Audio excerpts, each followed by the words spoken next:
Welcome back, guys. Today we're going to be working on this Radeon R9 Fury X. Now, the Fury X is a pretty cool graphics card. It was released, I believe, in 2016. Don't quote me on that, though. And it was the first ever consumer graphics card to feature HBM memory mainstream. And HBM is pretty cool. It's a relatively new technology as far as memory standards go. You've seen it on a handful of Radeon cards throughout Radeon's history. The Vega series, Vega 56, 64, that was HBM2. And then the Radeon 7, same thing, HBM2, which is a byproduct of the Radeon Instinct line. The AI accelerators that were using HBM2 to accelerate all kinds of AI path learning stuff. Now, as far as I know, AMD maybe not, invented the technology of HBM, but they were very much hand-in-hand involved in the design and manufacturing of it. And what's important about it is that the memory bandwidth is just astronomically higher than traditional memory. This card has a 4096-bit memory bus, which is very, very wide. It's as wide as the number of cores it has, which is also 4096. Specifically, this card here also has a very large die. It's 596 millimeters squared. I don't know how well this will show up on camera, but you can see there is 4 different modules that sit all around the GPU die, the same way that some of the newer cards are using HBM. And there's a handful of Tesla cards that NVIDIA's developed for AI stuff that do the same thing. They put memory around the GPU die, but this was really the first time we as consumers really had access to this technology in a broad spectrum. That being said, it didn't do so well when it first launched. From my understanding, Fury X's were limited production. There's a couple runs of them. Don't quote me on this, but the numbers I've heard are anywhere from like 30 to 50,000 in existence, which isn't that much when you look at other graphics cards. And that's across like the R9 Nano, which is the air-cooled cut-down version of the GPU, and then the Fury X non-water-cooled, or I think that one was just called the Fury. And we're gonna be repairing this one today. So this specific card was sent to us by Alex from Computer Headquarters. He had a working card with a non-functional water cooler, which from what I've read online, the most common issue with these cards is that the coolers go bad on them. The cooler was originally designed by Cooler Master. They make a lot of AMD stuff. We'll get into that when we do the teardown. But what's important to know is I have a working water cooler and a broken card. My brother, I gifted this card to a while back, used the card for a little while, and he wanted to get better performance out of it. These things weren't crazy overclockers. If we just do a quick look down at the PCB, you'll see that it's a 6-phase VRM, which by most standards isn't that crazy. Now, the Fury, you could probably get 50 to 100 megahertz headroom on the clock speeds, but like it was very minor. This card was already pretty much as juiced as you could get. And each one of these modules is a gigabyte. And at the time, it was competing against the 980 Ti, which has 6 gigs. Time has not been the best to this card in terms of sustainability. Apparently, it's considered one of the unsupported GCN cards, but we'll see what happens there. There's drivers still work for these cards. You can still play games on them just fine. I don't know who would want to with 4 gigs of VRAM, but if you're looking at something like this versus a 1650, this is obviously a better card, but it just hasn't held up great to time. So what we're gonna also do is go over the PCB. You have a couple of switches on the backside here. This switch area right here is actually designed to control the LED lighting that lights up where the PCIe slots are. The toggles control red and blue light. A lot of people don't know this, but if you switch those toggles on together, they make like a purplish white light. And then if you just do red or blue, it can change the color of the lighting. And then on the top here, you have a BIOS switch. Same thing as most graphics cards. You have like a performance BIOS and a standard BIOS essentially. And all of these cards were ODM'd by AMD. So none of these come in like custom board configurations from XFX or Sapphire, PowerColor, any of the big names. They're basically all designed by AMD. The PCBs were made by Foxconn, if I'm not mistaken. There might be some markings on here that indicate who manufactured the PCB. I'm not seeing that. Oh, that's cool. There's a little number printed here.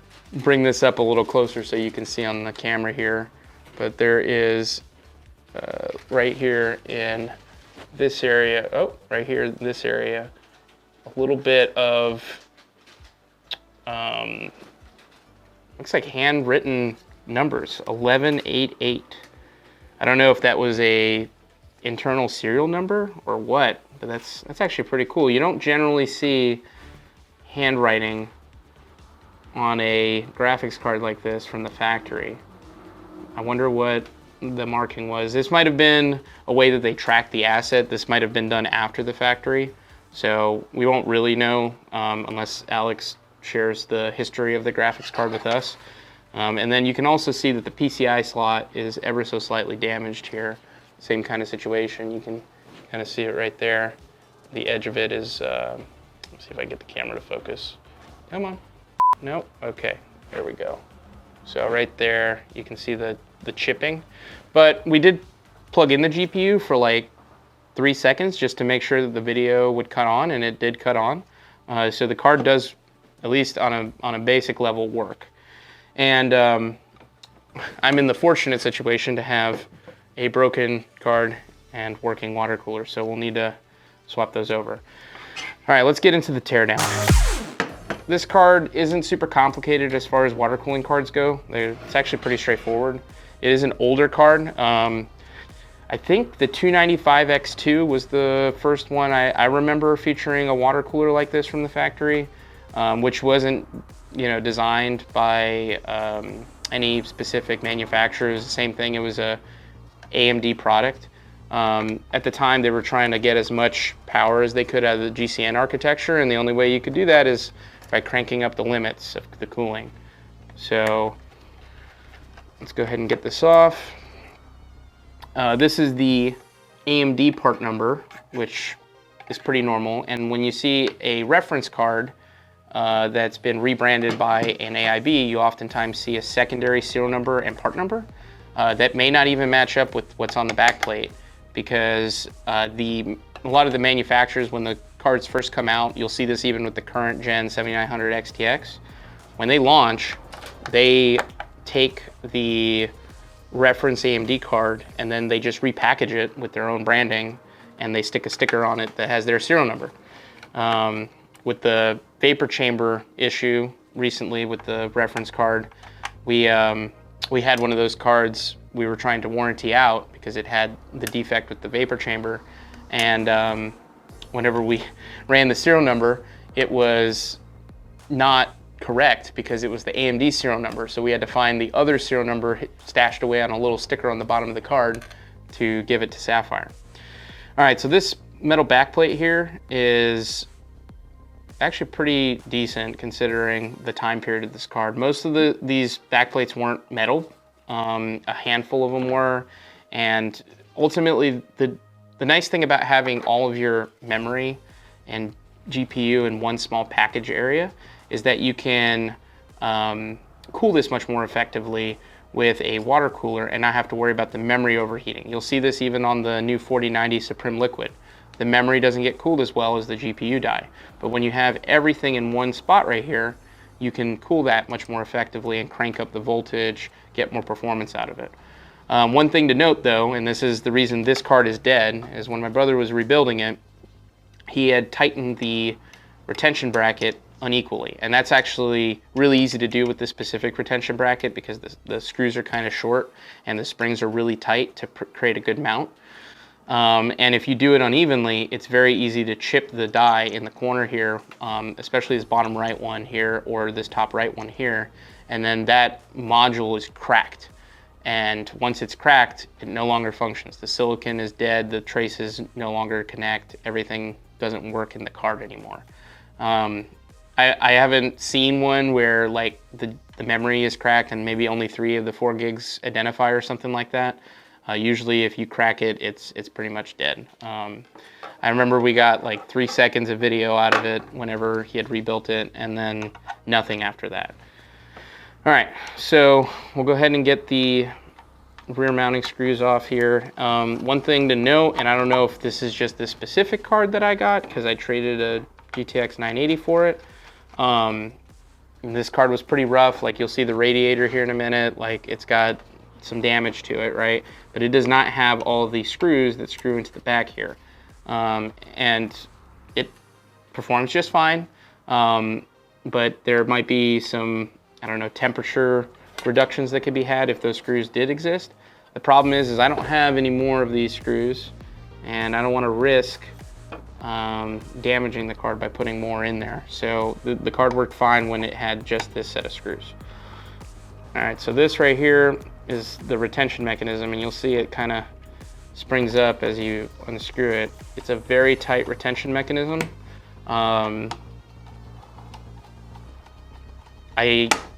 Yeah, you can see right there, it's pretty tight, and kind of reminds me of like an Xbox in terms of how difficult it is to unscrew and screw back on. The camera is really not giving it justice as far as this goes, but this one piece right here, if you install it correctly, can break your card. So please be careful with it. All right, so let's go ahead and get the front off, and I took some good photos of the front and back of this card. I'm gonna have our graphic design artist work up some new stickers for it, just to kind of restore this beat up surface. There's really no way to open the card without damaging the stickers.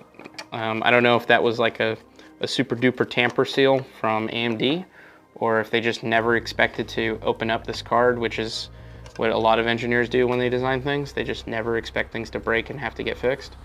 That's interesting. There's a part number on the actual back plate, which is pretty neat.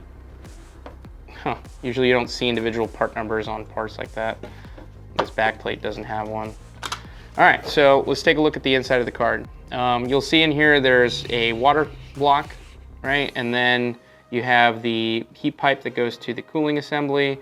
There's multiple layers to this card, but the first thing you'll probably notice is the big Cooler Master logo right here in the middle. And Cooler Master ODMs a lot of stuff for all kinds of manufacturers. They have a long-standing partnership with AMD.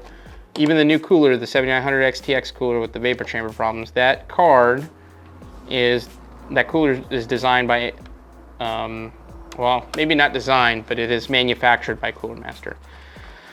And they also did all the Wraith coolers for AMD, like the Prism, the RGB Prism cooler that used to come with Ryzen CPUs. AMD, please bring back that cooler. It's a fantastic cooler. I know it was expensive, but it is definitely worth it for most customers. That added so much value for people, that LED cooler. And so if you ever are looking at like a cooling assembly from somebody and you're not sure who made it, a good, I'd say 6 out of 10 times, Cooler Master's probably involved in some part of the cooler assembly. They're really embedded in that market, and I mean, it's great for them. It probably keeps the lights on. A lot of people don't know that Cooler Master makes stuff for other people. All right, so there's 2 screws in the front here, and it's been a little over half a decade since I've been in one of these cards, but it's not too bad in terms of disassembly. So, all right, now the whole chassis comes apart. So there's this top layer, which is basically just a little shroud that helps keep everything together. This ribbon cable, this little plugging cable plugs into this top port up here, and it's just to control the LED lighting on the Radeon logo. Now, if I remember correctly, I don't remember if the Radeon logo itself would change colors. I know that the lighting where the PCIe slot is, but we'll have to check that later and see what happens. All right. And then we'll go ahead and remove this, unplug the ribbon cables. We'll actually give the fan assembly here to our solder tech to take a look at. All right. Yep. Definitely been a little while since this card's been touched, but the thermal paste is still nice and wet, which is nice. It's not like chalky or anything like that, considering it hasn't been ran in a couple years. Let's see if we can get this out without damaging anything. Okay, so let's get the PCB cleaned up, then we'll take a look at the cooler. Okay, so the only reason we're even cleaning off this PCB is just because we can take a look at the die. And if I recall correctly, there's a little corner where you can see it's chipped off. We got isopropyl alcohol here with the good old googly eyes.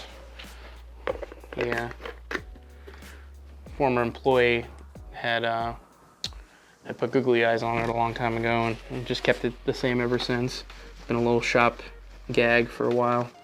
Over tightening that cooler can really damage this card because the die is just so big, the cold plate is so big, and there's all these different modules that aren't interlinked. On the newer Radeon cards like the Radeon 7 and the Vega 64 and 56, they actually used interposer that would kind of support the dies as they're connected to the main GPU die. It sucks that they didn't do it during this time period, but that's part of like early technology stuff. They learned from this and then obviously incorporated that into the future. And then we got some thermal pads here that were applied previously, it looks like on some power delivery components. And honestly, looking at these power phases and stages, it looks pretty beefy, all considering. They're not small by any means.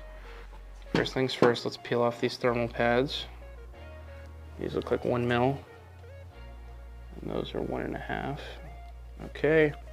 Those are just cooling the power delivery stuff. Now,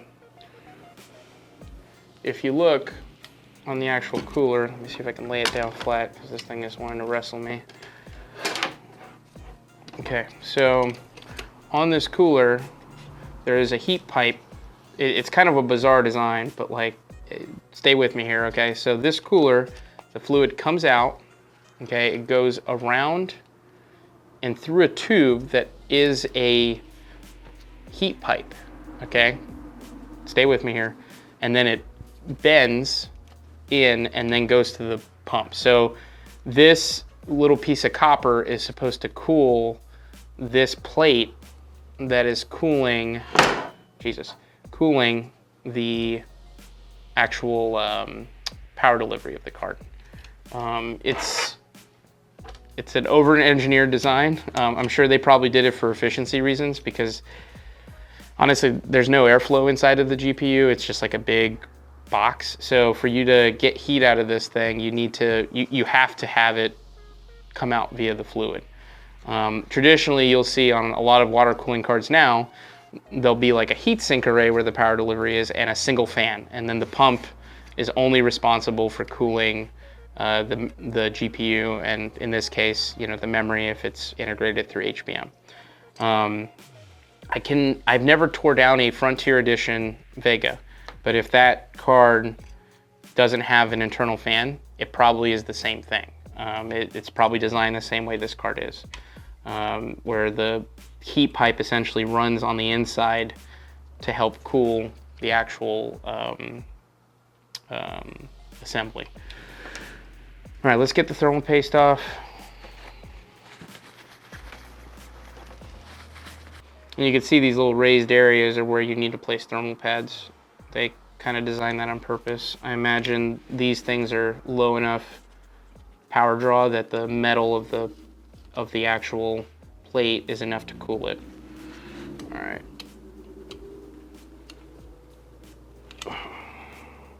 Now we could disassemble this from here, but I feel like there's a very high probability of me damaging the cooler if I try to separate this little piece of copper from the casing. I don't know if it's soldered into place to help with conductivity or something like that, but I just rather not risk it. And the cooler works as it sits right now. So let's not mess it up. Okay, just do a quick wipe down. All right, let's take a look at the rad. So this is why I got this card so cheap, and I really don't care, but we need to go over it and see if we can straighten out some of it. But this radiator is pretty messed up. Actually, now that I think about it, I feel like it was a pair of them that I got. And one I sold because it was in good condition. And then the other one was this one, and that's why I kept it.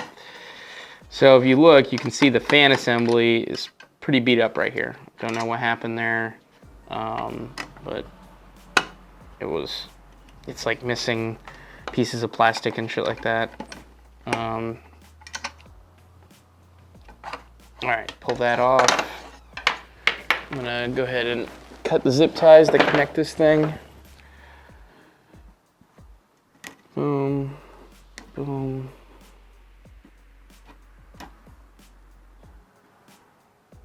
Don't cut the cord now. All right, so that should be that. Those are gone.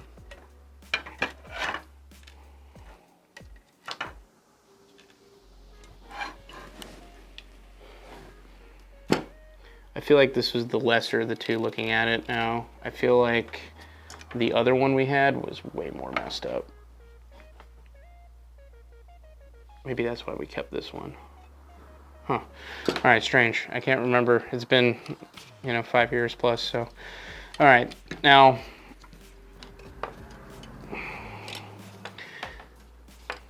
Now the pump has to be in here. Yeah, the pump is integrated into the cooler master area. There's no way that it's up here. There'd be wiring that would go up here. And there's no wiring that goes up here, so the pump is integrated into it. It's a very low profile pump. Like, the impeller does not have a lot of room. It's fairly efficiently designed. Good job, Cooler Master. This radiator has some dings, but it's fairly minor. So the main thing, if you're ever looking at a radiator and you're concerned about buying a secondhand water-cooled card, is you need to look at the actual tubes that connect the radiator, not the fins. So if you look at this card, there's these lines that run across, these little straight lines, okay? And then you have all these little zigzagging fins in between that run the whole length of the radiator. And these tubes are what have the fluid in them. The little zigzagging metal pieces are just to help provide cooling. It helps the tubes radiate heat away from the tubing. Now, on this side of the card, you'll see that the radiator is a little bit more messed up, especially in this area right here. So we're going to see if we can straighten that out a little bit. If the tubes are not damaged, you are safe to buy the card, because a little bit of smashed radiator is not going to change the card working or not. Now, will you lose a little bit of thermal performance? Yeah, but on a card like this, it's not pulling a crazy amount of power. It's, I think, full load, it's like 275 watts, 265 watts, which was hot for back then, but still not like crazy by any means. We have 600 watt video cards now with the 4090, which require a lot more cooling and a much better pump. But from a functional perspective, it'll be fine. Ultimately, I don't think Alex is going to be running this card every day or anything like that. I think he's just going to add it to his collection. And you'll see a lot of people are collecting vintage graphics cards now because some of the limited edition, special edition stuff is really cool. It really is cool.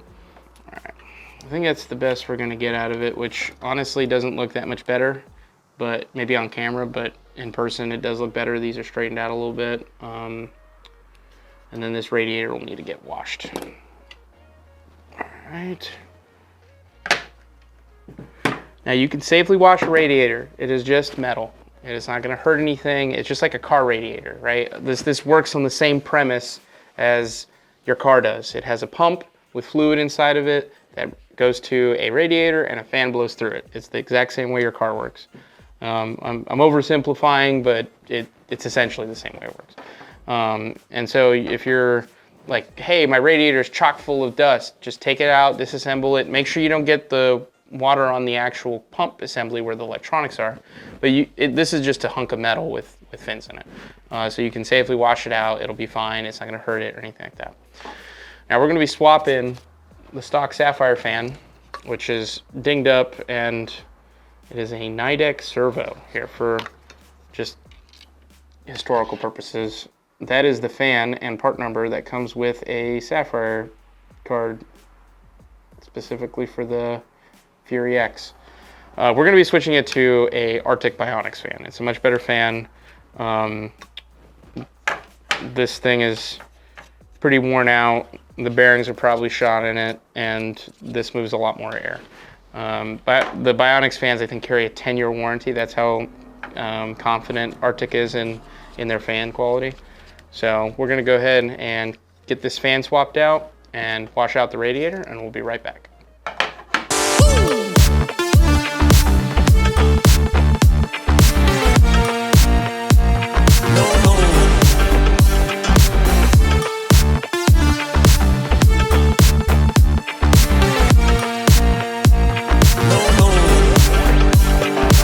And we're back. We got the cooler all cleaned up. Looks a lot better now, not chock full of dust. It's a little beat up still, obviously, but there's no fixing all the bent fins. And then we got the new fan soldered onto the existing fan cable. We'll go ahead and get this installed. Let's go into the teardown reassembly. A lot of people have rhymes and rhythms when it comes to thermal paste. I like using the X pattern and a little dot on each of the spots. We're using the new Arctic MX6 thermal paste. And then we're gonna make sure that we get some thermal paste on these memory components. That is an important part of this card that you won't have to deal with most graphics cards, is the extra memory dies on the outside. Keep in mind, extra thermal paste is not going to hurt anything. It'll squish out from the mounting pressure of this retention bracket. But if you don't put enough thermal paste, it definitely will overheat. Now, before we slap together this card again, let's take a quick look at the cooler itself. You'll notice there's I've got my screwdriver here, a cold plate extrusion point right here. Okay, and this lines up perfectly with the GPU itself, this whole area. Okay, there's water that flows through here, okay, and that water cools the memory and the GPU. All right, let's go ahead and reassemble. We got the new thermal pads on there. They're Arctic, same brand as before. No need to change that. And then let's go ahead and get this line back up. All right. Go. Get this pump header plugged back in. All right. Okay. Now, at this point, it's a lot easier to snap in the retention bracket than it will be later on. This is the most delicate part of the install, so you have to kind of take your time with it. Getting thermal paste everywhere, because that's what happens with thermal paste. I have so many pairs of jeans that are just chock full of thermal paste from me getting it on my hands and wiping it on my pants. Let's see. All right, a little bit of that off. Okay, much better. All right, let's get it off this glove.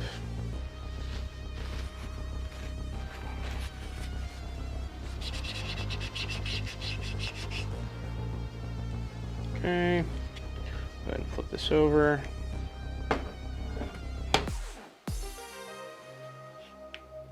Now the key is to maintain mounting pressure with your hand as you're reassembling this card. If you don't, there's a pretty high probability you're going to damage the core or the memory.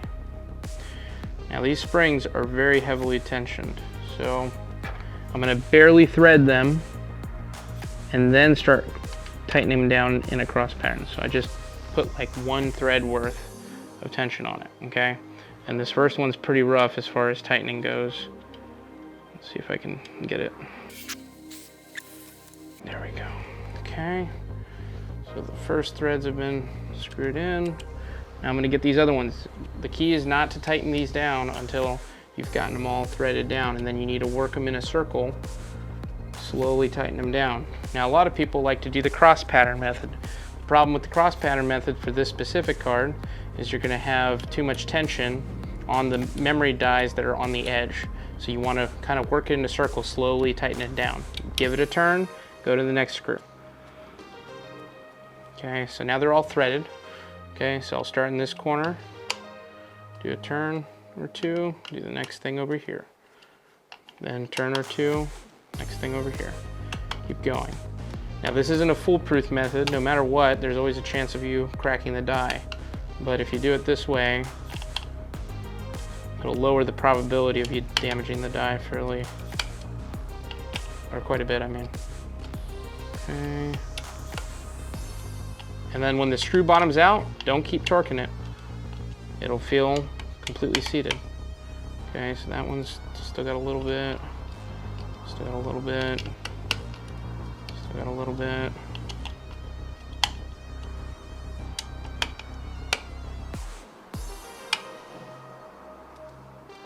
Okay, there we go, that one feels good. That one just bottomed out. That one bottomed out. This one did the same. Okay. So we are good there. Quick wipe down. All right. Let's go ahead and put the fan assembly back on and close up this front.